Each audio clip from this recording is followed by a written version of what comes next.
And we all know that she's absolutely terrible without an auto cue, and this was made painfully obvious at a town hall meeting recently, where we all know the point of a town hall is to get questions from the audience. It's a very one-on-one experience. People are supposed to feel like, oh, I'm getting to know this person, and they're so accessible. This is marvellous. Well, check out what the audience was told when one of them asked, when do we get to ask questions of Kamala?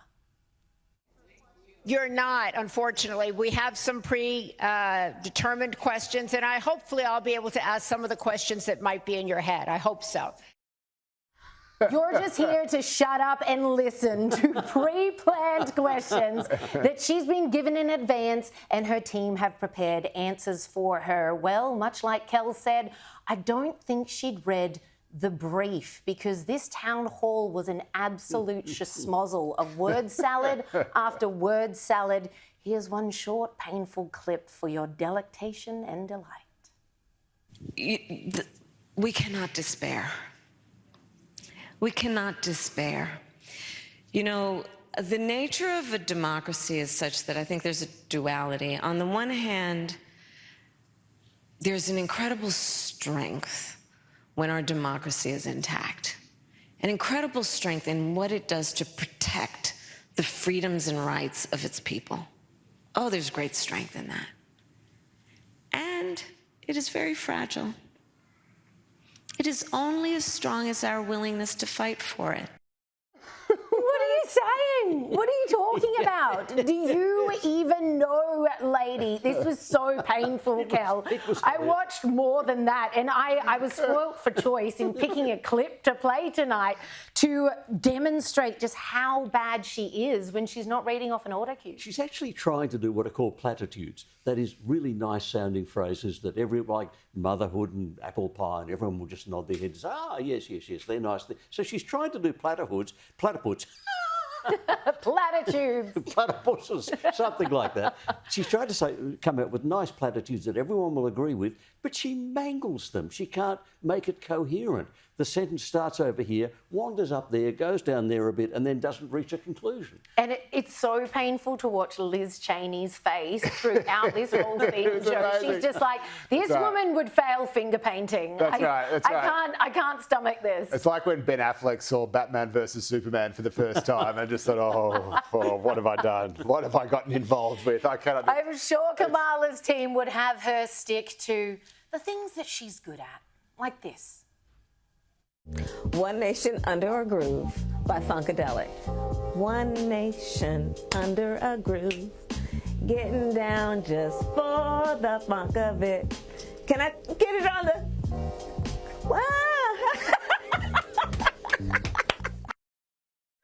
Keep laughing. It's just unbelievable. She's like... Keep laughing. That's all you can do. That's what she's good at. She's like black female Stephen Miles. True. She does all these ridiculous stuff. Giggles, laughs at herself in the hope that then everyone else will laugh and find it. So, yeah, we're having fun, aren't we? We're really just...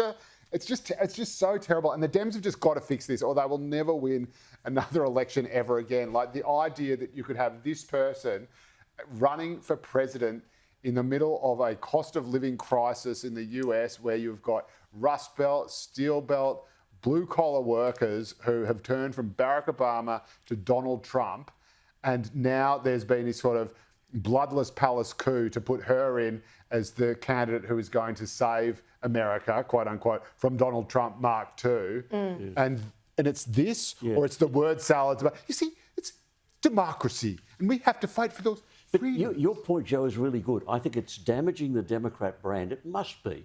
Firstly, the Democrats lied and claimed that there was a perfectly mentally capable person in the White House, when they knew perfectly well they had a demented old man in the White House who couldn't do the job and couldn't really understand the English language much anymore. So they lied about that for 3 years. And then when people finally tumbled to it because of the famous debate with Donald Trump, then they stuck this woman in front of us, this giggling, shallow, I sometimes keep wondering what's wrong with Kamala Harris. There's got to be something wrong. And Babylon Bee is a famous satirical website. And their answer to what's wrong with her goes like this. There was a time when she did a DNA test because is she really Indian or really black? So she did a DNA test and it came back mostly vodka. and her staff were really surprised because they expected some gin in there. So there's got to be something wrong. You just can't understand how someone can be this bad running for president. Well, the thing was, before Joe Biden's brain turned to porridge, he was actually a capable political operator and he did have connections with like grassroots kind of normal people. Like he did actually, you know, maybe not to all the places he remembered, but he did ride the train. He did talk to people. But I think there's this sense that Kamala Harris, like the most humble thing she can say about herself is that she grew up in a middle class family with a nice lawn. Don't we and a know nanny. it? Don't say that. Like if that's as log cabin as you can get, you are an elite. You are a West Coast elite. You are a San Francisco West Coast elite at a time when that is the very type of person that middle American working class people, especially men, cannot relate to, cannot stand, have nothing in common with, and despise, just as they despise people who go to McDonald's.